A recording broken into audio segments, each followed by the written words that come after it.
Europe 1. Le grand direct de l'actu, Thomas Joubert. Et demain entrent en vigueur les nouveaux tarifs de la SNCF, des tarifs qui vont enregistrer une hausse pouvant aller jusqu'à 2,6% selon le type de billet. Le gouvernement défend cette hausse des tarifs. En revanche, les associations d'usagers sont en colère. Jean-Claude Delarue, bonjour. Bonjour. Vous êtes le président de la Fédération des usagers des transports et des services publics. Les auditeurs d'Europe 1 vont pouvoir vous interroger dans un instant. Vous comprenez, vous, cette hausse des billets de train ? Écoutez, pas trop, puis surtout, je voudrais demander à M. Macron si lui la comprend, parce que je sais pas Parlez si bien vous dans le vous micro, souvenez. s'il vous plaît. Je ne sais pas si vous vous souvenez, mais M. Macron, il y a quelques semaines, avait dit le train est trop cher pour un certain nombre de Français. Et donc, le gouvernement va autoriser les cars privés à créer des lignes intercités, parce que le car, c'est moins cher que le train. Et donc, le train était trop cher, mais maintenant, il n'est pas assez cher, puisqu'on augmente les tarifs. Et c'est quand même le gouvernement qui a donné le feu vert à la SNCF pour augmenter les tarifs. Le gouvernement qui dit aussi, par la voix du ministère de l'écologie, que cette hausse est nécessaire pour améliorer la qualité du service aux voyageurs. Je crois qu'on est loin de compte, de toute façon, parce que ce n'est pas cette hausse qui va permettre de remédier au délabrement de la ligne. Des lignes ferroviaires en France, notamment des lignes quotidiennes. Je vous donne un exemple. Moi, je suis sur le RERC. Samedi, on a eu un petit problème, il y a eu un coup de vent. Alors, un coup de vent, ça n'arrête pas le train en principe. Sauf que là, ça a failli faire tomber un panneau publicitaire sur la voie à Chauzy-le-Roi, donc blocage.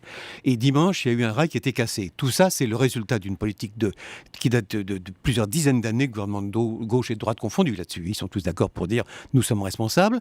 Et c'est pas du tout ce type de mesure. En revanche, M. Macron le sait très bien, le gouvernement, à la suite de la Cour des comptes et d'autres, a dit il faut arrêter les lignes à grande vitesse, les nouvelles lignes LGV, et il faut mettre le fric, si j'ose dire, sur l'entretien, l'amélioration, la rénovation des lignes Pour existantes. l'usage quotidien. C'est ça, c'est là que se trouve l'argent. François nous appelle de Saint-Gervais. Bonjour François. Oui, bonjour. Je voulais simplement dire que c'était absolument non, ça devenait totalement lamentable. Il faudrait que Guillaume Pépi, je ne sais pas si c'est toujours lui, le directeur de la SNCF, oui, bien sûr, président. Il a été voilà, donc, et Monsieur Macron aussi, qui fait ses déclarations de jeunes loups à dents longues, se rendent compte qu'en France, il y a des millions de gens qui travaillent pour 9,84 € de l'heure, c'est-à-dire le SMIC. Et que maintenant, voyager et prendre le train pour des raisons professionnelles, familiales ou autres, est devenu un véritable luxe. C'est-à-dire que moi, je trouve que la SNCF pratique un véritable vol et racket organisé, parce que la plupart des trains qu'on prend dans les périodes chargées de l'année, vous faites vos voyages debout dans les couloirs, assis sur les sacs de sport, les contrôleurs ne peuvent même pas passer. Et j'ai pu constater lors de mon dernier voyage à Genève, en faisant un Lyon-Part-Dieu-Genève, qu'un maximum de gens, toutes générations confondues, tous âges, tous styles de gens, refusaient de payer leur billet parce qu'ils savaient très bien à quelle sauce ils allaient être mangés. Et moi, je trouve que quand on va au restaurant, si vous voulez, on ne vous donne pas votre entrecôte frites, ben vous passez à la caisse, vous payez votre café et vous n'avez pas sur la facture entrecôte frites. Par contre, la SNCF, c'est un vol parce que quand vous voyagez pendant 250 km assis sur un sac de sport, sans chauffage, sans rien du tout, et que le montant au distributeur de billets est le même, je trouve que ça s'appelle du vol. Le service n'est pas assuré, ils n'ont pas facturé les gens de cette façon. Donc il faudrait qu'ils comprennent que c'est un produit qui est cher, le voyage SNCF, trop cher par rapport au salaire des gens, et que ils ont réussi à développer le Blablacar et puis les bus, quoi. Voilà. C'est vrai, Jean-Claude Delarue, les tarifs du train, ils sont hors de prix. Ils sont souvent hors de prix et je répète, c'est ce que a dit M. Macron, qui est ministre de l'économie en France. Il l'a dit il y a quelques semaines. Alors comment se fait-il qu'il ait dit ça il y a quelques semaines et qu'aujourd'hui il donne le feu vert à l'augmentation assez importante quand même des tarifs SNCF, qui fait qu'effectivement, comme le disait monsieur, il y a un certain nombre de gens qui sont totalement exclus du train, qui doivent faire du covoiturage. D'ailleurs la SNCF commence à faire du covoiturage également. Elle va chercher le fric là où elle est, comme on disait autrefois. Ça veut dire que la SNCF cherche à nous dégoûter du train ? Écoutez, on a un petit peu l'impression de ça assez souvent, oui, parce que, par exemple, le fret ferroviaire, vous savez que la SNCF, c'est le premier transporteur routier en France. Bon, vous savez également que les gares, de plus en plus, les grandes gares parisiennes par exemple, vous avez énormément de magasins, qu'elles sont devenues des pompes à fric parce qu'il y a des magasins qui payent une redevance, qui payent un loyer, etc. Et à côté de ça, vous avez des gens qui attendent 3 quarts d'heure à 1h30, j'y suis allé pour vérifier, à la gare de Lyon pour acheter un billet grande ligne. C'est-à-dire qu'on veut dégoûter un certain nombre de gens. Il y a 30% des gens, d'après les cheminots avec qui j'y suis allé, notamment ceux de Sudrail, 30% des gens qui font la queue pour acheter un billet grande ligne et qui se découragent avant d'arriver au guichet. Donc effectivement, je ne suis pas sûr que ça intéresse. Merci beaucoup François de votre appel. Encore une question, Jean-Claude Delarue. On n'y comprend rien honnêtement aux tarifs des trains. Dans le même wagon, on peut avoir des gens qui ont payé leur billet 20-25 € s'ils l'ont pris, je ne sais pas, 6 mois à l'avance. Et dans le même wagon, pour le même trajet, des gens qui vont l'avoir payé 180, 200, 220 € parfois pour un Paris-Nîmes. Écoutez, la politique ferroviaire de SNCF, c'est très clair. C'est pourquoi faire simple quand on peut faire compliqué.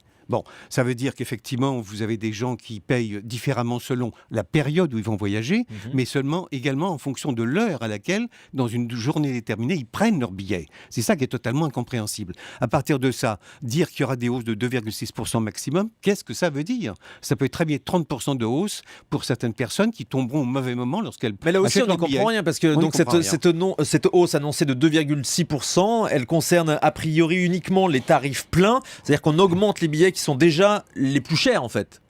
Oui, mais je répète, par rapport à quoi 2,6% par rapport à quoi? Dans la mesure où on ne sait jamais quand on prend un billet grande ligne. C'est pas vrai pour les billets de TER. On ne sait jamais quel prix on va payer à 10, 20 ou 30% près.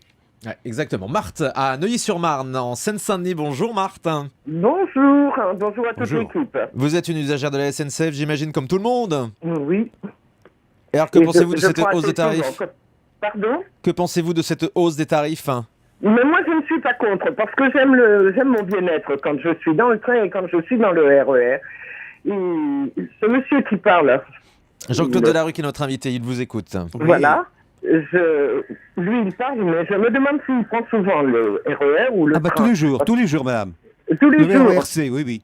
Eh bien, monsieur, mais pour pouvoir réparer le conteneur tous ces jours-ci, 3 heures, j'ai changé à Nation. Nation, j'ai changé encore à la gare de Barbès-Rochechouart pour aller à la porte de Clignancourt. Eh bien, Oui. les conteneurs sont usagés. Pensez-vous pas qu'ils méritent d'être réparés? Ouais, mais, enfin là, vous parlez surtout du métro et d'une situation très le parisienne, métro. Martin. Voilà, mais le train, c'est pareil. Quand je vais à Rambouillet ou que je vais en Normandie, eh ben c'est pareil. Il y a des choses qui sont à faire. Il n'y a pas longtemps qu'il y a eu plein de morts. Ouais. Ce que nous explique Marthe, finalement, c'est que la hausse des tarifs, elle est aussi faite pour améliorer le quotidien des usagers et, Oui, et le mais quotidien des lignes. Je sais bien que c'est ça qu'on dit. Je répète qu'il faut beaucoup plus d'argent que ça pour réparer ce qui est cassé à la SNCF dans le réseau ferroviaire. Et la solution numéro 1 qui a été définie par le gouvernement, par M. Valls, mais également par la Cour des comptes et par nos associations depuis longtemps, puis même par M. Pépi il y a quelques jours, c'est qu'il faut stopper la construction de nouvelles lignes à grande vitesse qui coûtent des sommes astronomiques. 26 milliards pour Lyon-Turin, par exemple. 26 milliards d'euros. Etc. Bon, pour faire basculer toutes ces sommes vers le réseau quotidien, qui est un réseau qui est totalement délabré. Et un dernier mot, simplement, c'est que cette hausse des tarifs SNCF, qui fait partie d'une politique d'austérité ferroviaire, eh bien, elle se retrouve ailleurs. Il y a une véritable salve de hausse que vous avez vue. Et d'ailleurs, le syndicat Sudrail nous a contactés pour lancer une action commune contre la hausse du timbre à la Poste, 7%, Les taxis. contre des taxis, la hausse d'EDF. Je prends les sociétés dans lesquelles l'État a une participation. Hein. C'est également vrai pour la redevance audiovisuelle, etc.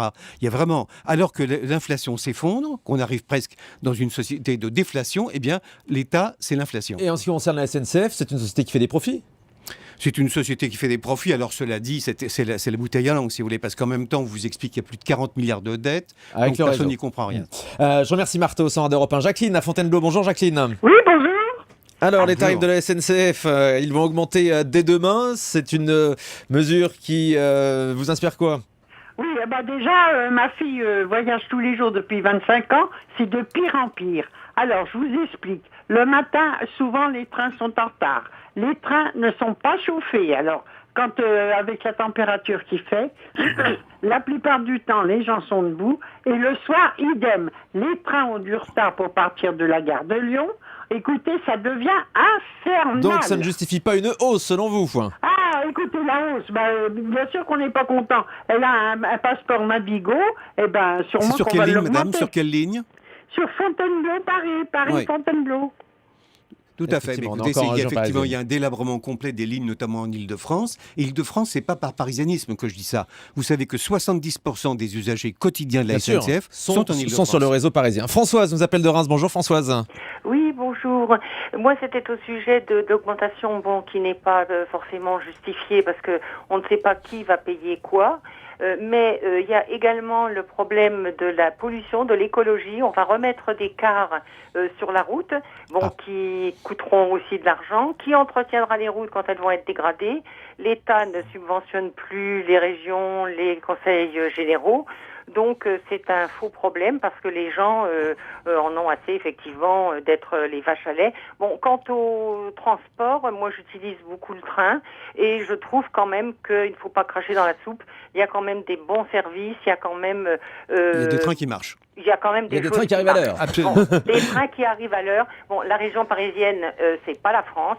Et c'est vrai que la région parisienne doit connaître de gros problèmes, beaucoup plus que les grandes lignes, Mais- Lyon, C'est Marseille, vrai. Rennes et compagnie. Merci de le dire, Françoise. Merci de votre appel. Jean-Claude Delarue, l'idée de remplacer certaines lignes de train, ou en tout cas de proposer des liaisons par car, c'est l'idée d'Emmanuel Macron. C'est une bonne idée? Écoutez, le car, c'est moins polluant que la voiture, c'est sûr, mais c'est plus polluant que le train. Je crois que c'est une évidence de dire ça.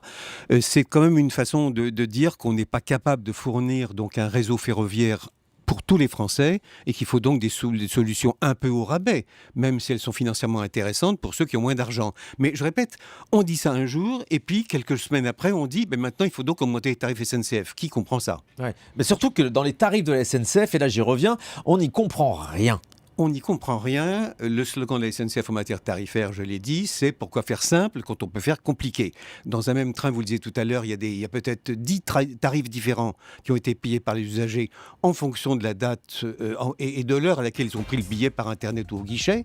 Guichets, je vous signale, qui sont de plus en plus fermés. Il y a de plus en plus de boutiques. Dans les grandes gares parisiennes, de moins en moins de guichets. Vous pouvez attendre, je le disais tout à l'heure, jusqu'à 1h30 pour acheter un billet grande ligne, ce qui décourage les gens de prendre le train, bien sûr. Jean-Claude Delarue, le président de la Fédération des usagers des transports et des services publics, était votre invité de 10h45 ce matin sur Europe 1. Merci beaucoup à vous d'être venu dans cette émission.